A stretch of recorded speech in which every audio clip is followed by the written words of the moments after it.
পশ্চিমবঙ্গ ভোটমুখী হয় তখনই তিনি একটা করে উল্লম্ফন দিতে থাকেন। একটাই উদ্দেশ্য যে প্রধানমন্ত্রী হব, প্রধানমন্ত্রী হব। কারণ ওনার ভাইপোকে এখন পশ্চিমবঙ্গের গদি ওনাকে ছেড়ে দিতে হবে। এই আশা থেকেই উনি এইসব আকাশ কুসুম কল্পনা করেন। কোথাকার প্রধানমন্ত্রী হবেন, কিভাবে হবেন, সেই সব উনি বলেন না। হবে সব কথাকে ওনার, আমার মনে হয় এখন ভোটাররা কেন, ওনার নিজের দলের লোকেরাও খুব একটা গুরুত্ব দেয় না। অশিক্ষিত দুর্নীতিগ্রস্ত মানুষগুলোর রুজি রোজগার হচ্ছে তাদের ইলেকশনে জিতে রাজ্যের অর্থ ভাণ্ডারটাকে লুট করা। 13 আর 4 যে 21 হয় সেটা ওনার ভাইপো বলতে পারে। এইটা নিয়ে কিন্তু আমি জানি না কেন কেউ কিছু কথা বলছে না। তারা নিজেদের কবর নিজেরা খুঁড়েছে। মমতা ব্যানার্জির তো পরিষ্কার এটা ভারত বিরোধিতা হচ্ছে। তারা নিজেদের নাক কেটে অন্যের যাত্রা ভঙ্গ করছে। স্যার, লোকসভায় ভোটাভুটির পর বিজেপির এনডিএর হার হলো বলা চলে। সেই ক্ষেত্রে মমতা বন্দ্যোপাধ্যায় বলছেন বিজেপির বিজেপির লোফল শুরু হয়ে গেছে। বিজেপি আর বেশ কিছুদিনের মধ্যে দিল্লি থেকে চলে যাচ্ছে। মমতা বন্দ্যোপাধ্যায় দিল্লির দিকে নজর দিয়েছেন। কীভাবে দেখছেন বিষয়টা? দেখো, প্রথমত হচ্ছে মমতা বন্দ্যোপাধ্যায়ের কথা থেকে বোঝা যায় যে তার সংস্কৃতি কেমন। তো আমরা যারা সমাজের ভদ্র মানুষ তারা তো তার মতোই তার সংস্কৃতিতে ঝগড়া করতে বা বলতে পারবো না।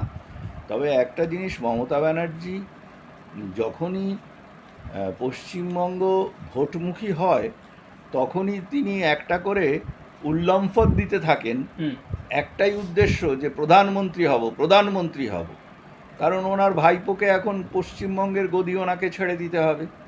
তো সেই জন্য উনি প্রধানমন্ত্রী হবেন। কিন্তু কোথাকার প্রধানমন্ত্রী হবেন, কিভাবে হবেন, সেই সব উনি বলেন না। হবেন ওই রকমভাবে বিজেপি চলে যাবে, উনি প্রধানমন্ত্রী হবেন। এই আশা থেকেই উনি এইসব আকাশ কুসুম কল্পনা করেন। স্যার, মমতা বন্দ্যোপাধ্যায়ের এই আকাশ কুসুম কল্পনা বলছেন আপনি, তিনি তো বারবার একই কথা বলে যাচ্ছেন।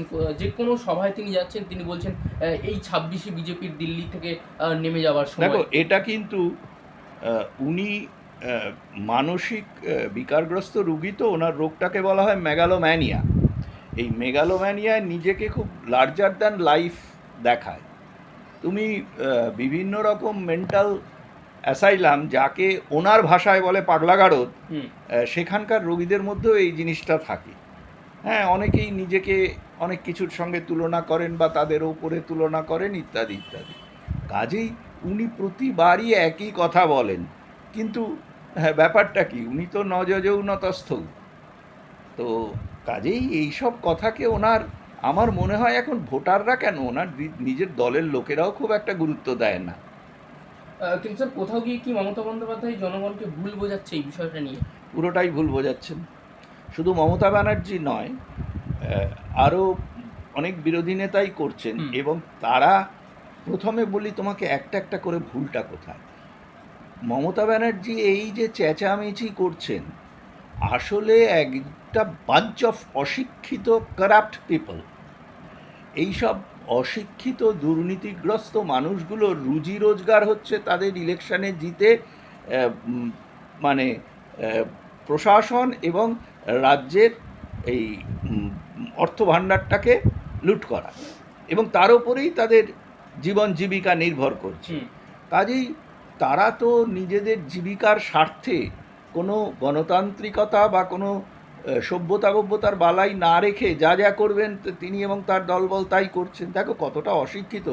ওনার ভাইপো এই তো আমি খানিকক্ষণ আগে দেখলাম যে বলছে যে আর মাত্র 13 দিন এই মাসের, আর আগামী মাসের 4 দিন, এই 21 দিন বাদে বিজেপিকে তিনি বা তার দল দেখে নেবেন আর কি। তো 13 আর 4 যে 21 হয় সেটা ওনার ভাইপো বলতে পারে এবং পিসির যোগ্য উত্তরসূরি হতে পারে। তো আমাদের পক্ষে এটা বলা সম্ভব নয়, 1 নম্বর। দ্বিতীয় হচ্ছে, বিজেপি হেরেছে কোথায়। দেখো, সরকার পক্ষ এনডিএ একটা বিল প্লেস করেছে, সেই বিলটা কখনো আইনসভা দ্বারা গৃহীত হলো না। তার মানে কি বিজেপি হেরে গেল? তা তো নয়। সেইখানে কিন্তু টোটাল নাম্বার অফ ভোটস মোট ভোট সংখ্যা এনডিএর যেটা পড়ার কথা ছিল সেটা পড়েছে।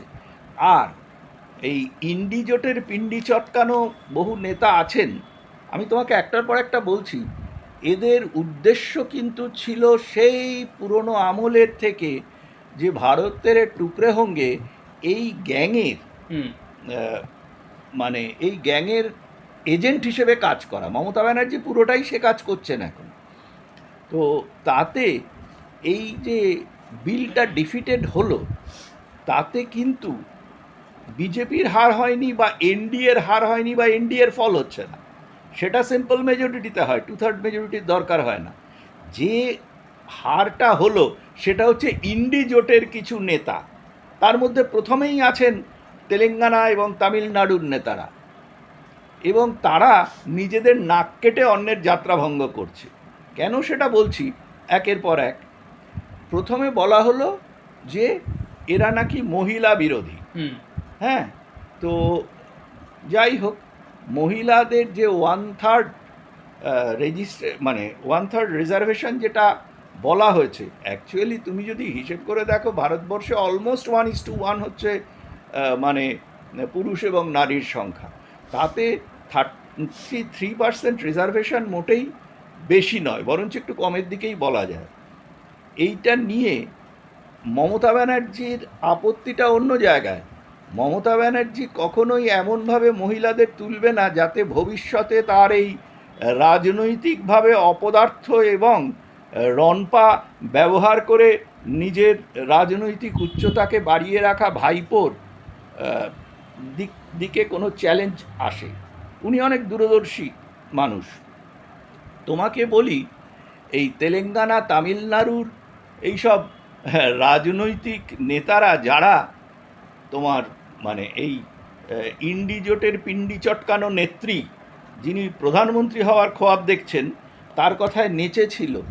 প্রথমে বলি যে এই ভদ্রমহিলা যখন এসআইআর হচ্ছে তার শেষ রক্ত দিয়ে তিনি এসআইআর আটকাবেন, এসব অনেক বড় বড় কথা বলেছিলেন। কারণ ওই সময়ে তিনি কিন্তু ওই যে ঠিক যেভাবে ভারতবর্ষে এসআইআর আটকানোর জন্য যে র্যাডিক্যাল ইসলামিক গ্রুপরা, যারা ভারতবর্ষকে ভারতবর্ষের টুকরে হঙ্গে এবং এখানে দাওয়াতি ইসলামী আনাতে চাইছেন, তাদের নেতারা সহ প্রচণ্ডভাবেই আপত্তি করেছিলেন। একটাই উদ্দেশ্য ছিল যে যাতে ভারতবর্ষে অনুপ্রবেশকারী যেসব হিন্দু বিরোধী এবং ভারত বিরোধী শক্তি ভারতবর্ষের ভোটার হয়ে ভারতবর্ষে মিশে থেকে ভারতবর্ষের মানুষের মধ্যে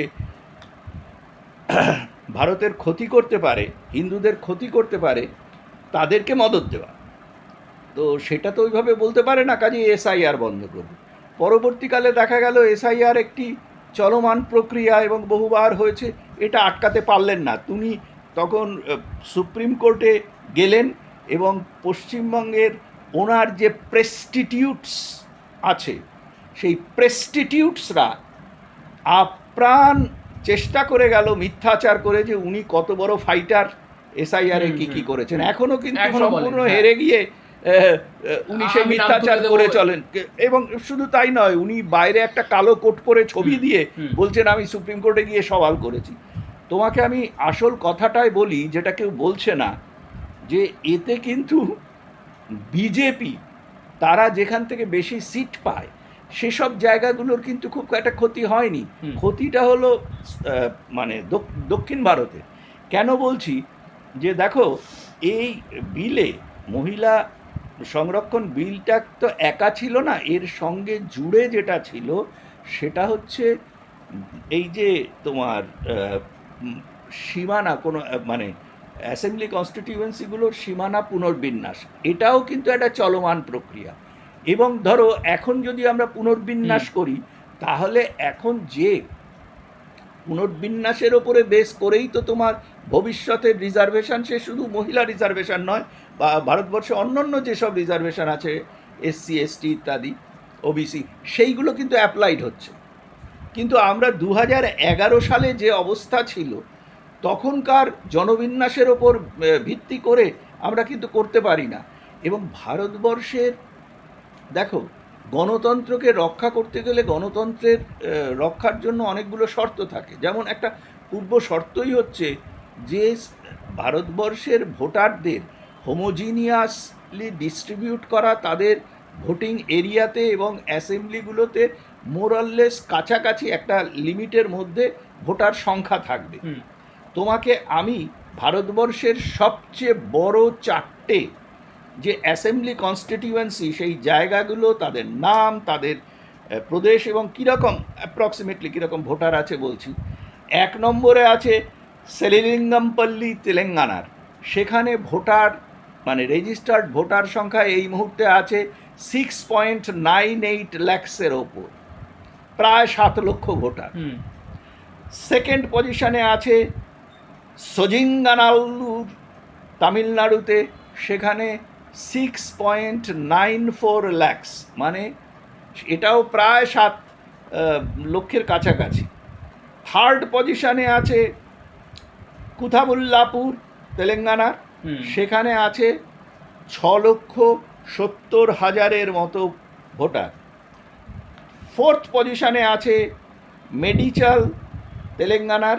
সেখানে প্রায় 6 লক্ষ ভোটার।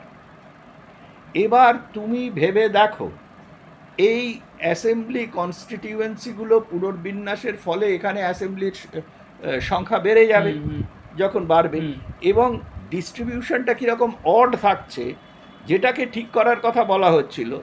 সবচেয়ে কম ভারতবর্ষের যেসব জায়গা, সেগুলোতে কিন্তু মানে ইন্ডিজোটের মানে কিছু বাড়বে না, চেঞ্জ হবে না, শুধু বাড়তে পারতো যে 4টের নাম করলাম, এরকম অনেক আছে, দক্ষিণেই বেশি আছে। লাক্ষাদ্বীপের রেজিস্টার্ড ভোটার সংখ্যা হচ্ছে মাত্র 57,784। 57,784। দমন অ্যান্ড দিউ, সেখানে 1 লাখের কিছু বেশি। দাদরা নগর হাভেলিতে 2 লাখের কিছু বেশি, আর আন্দামান নিকোবরের 3.5 লাখ।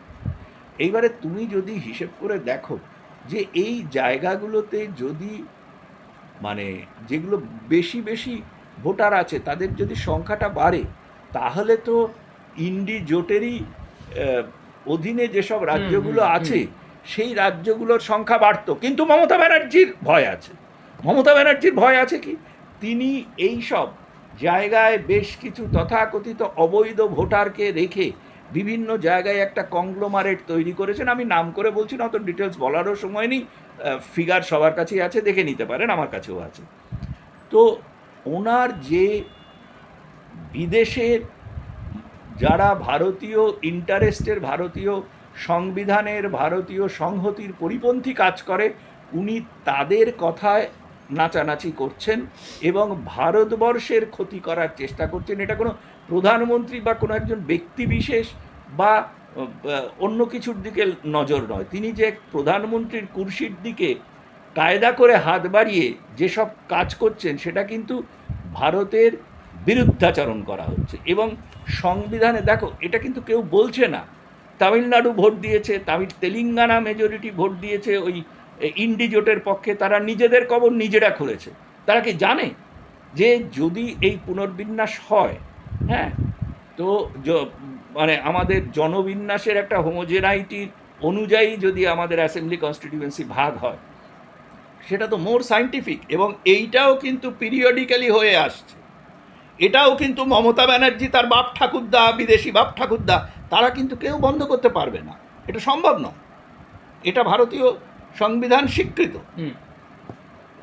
এবং দেখো, এর আগে একজন সেই দিল্লির কে পাপ্পু আছে না, হ্যাঁ, সেই বালখিল্য একজন রাজনৈতিক নেতা, মানে ওই তোমার কি বলে, জন্মসূত্রে তিনি নেতা হয়ে গেছেন। ভারতবর্ষে তো এসব হয় অনেক আগে, রাজারাজরাদের ব্যাপার ছিল। তো তিনি মাঝখানে খুব লাফালাফি করছিলেন যে আমাদের জনগণনার সময় এই করতে হবে, ওই করতে হবে, সেই করতে হবে, নইলে জনগণনা করতে দেব না। What is this? জনগণনা না করলে ভারতবর্ষের জনসাধারণের মধ্যে কি ইটালির জনসাধারণকে জুড়ে নেওয়া যাবে, না গ্রেট ব্রিটেনের জনসাধারণকে জুড়ে নেওয়া যাবে? এইসব পাগল ছাগলের কথার কোনো উত্তর হয় না। এরা মানে নিজেদের রাজনৈতিক উচ্চাকাঙ্ক্ষা এবং দুর্নীতি বজায় রাখার জন্য যেভাবে প্রধানমন্ত্রী বা বিজেপি দলের বিরোধিতা করছে, সেটা দাঁড়িয়ে যাচ্ছে ভারত বিরোধিতায়। মমতা ব্যানার্জির তো পরিষ্কার এটা ভারত বিরোধিতা হচ্ছে। এইটা নিয়ে কিন্তু আমি জানি না কেন কেউ কিছু কথা বলছে না। এটা কিন্তু আটকানোর ক্ষমতা, এই যে এরিয়া পুনর্গঠন, এটা আটকানোর ক্ষমতা কারণ নেই। এটা কেউ আটকাতে পারবে না। অর্ডিন্যান্স করলে কি করবে? সংবিধানে অনেক কিছুই আছে, মমতা ব্যানার্জি চেঁচাতে পারে, আর উনি তো মিথ্যে কথা বলে বেড়ান সবসময়। কারণ বললাম তো যে ওনার কথা ওনার দলের লোকেরাও কিন্তু গুড ফেথে বিশ্বাস করে না, ধান্দার জন্য চুপ করে থাকে। কিন্তু স্যার, মমতা বন্দ্যোপাধ্যায় প্রধানমন্ত্রী কাল যখন বললেন জাতির উদ্দেশ্যে ভাষণ দেবেন, আমরা সবাই জানতাম তিনি 1:30টার সময় জাতির উদ্দেশ্যে ভাষণ দেবেন। ঠিক তার আগে মমতা বন্দ্যোপাধ্যায় তার একটু সভা থেকে বলছেন যে একদম কোট আনকোট ওর ভাষণ শোনার জন্য কে অপেক্ষা করে থাকবে, প্রধানমন্ত্রীর জন্য এইরকম ভাষা।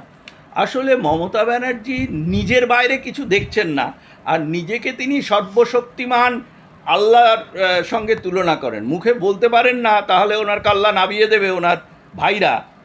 হ্যাঁ, ভাই দুধেল গাইরা কাল্লা নাবিয়ে দেবে, ওই ভয়ে বলতে পারেন না। ওনার ভাষায় ওনার দেখো, ওনার কি মানে কি বলবো, মানে ওনার মস্তিষ্কের কি সুস্থতা আছে? তার কারণ হচ্ছে কি, একজন প্রধানমন্ত্রী সম্পর্কে এরকম কথাবার্তি মুখ্যমন্ত্রী ছেড়ে দাও তো, কোনো ভদ্রলোক ভদ্রমহিলা বলবে না। ওর তোর এর আগে ভারতের তোমার স্বরাষ্ট্রমন্ত্রী সম্পর্কে উনি কুৎসিত উক্তি করেছেন, উনি দু অক্ষরের মানে অশ্লীল গালাগাল, সেটাও ভদ্র সমাজে প্রচলিত নয়, দিয়েছেন। ওনার সমাজে এইসব চলতে পারে, উনি সেই সমাজের লোক হতে পারেন, কিন্তু সুশীল সমাজ সবচেয়ে খারাপ লাগে। আমাদের পশ্চিমবঙ্গের এখন তথাকথিত সুশীল সমাজ, যেটা ওনার প্রেস্টিটিউট দ্বারা ক্রিয়েটেড, যেই সুশীল সমাজকে কিন্তু পশ্চিমবঙ্গের মানুষ আর গ্রহণ করে না। তারা ওনার এইসব ব্যাপারে চুপ করে থাকেন, বা ওনার ভাতাজীবী হয়ে তারা বুদ্ধি বেচি হয়েছেন, বুদ্ধিজীবীর জায়গায় সেই বদবুদ্ধি বেচে এবং চুপ করে থেকে ভাতাজীবী হয়ে তারা সুখের জীবন যাপন করছেন।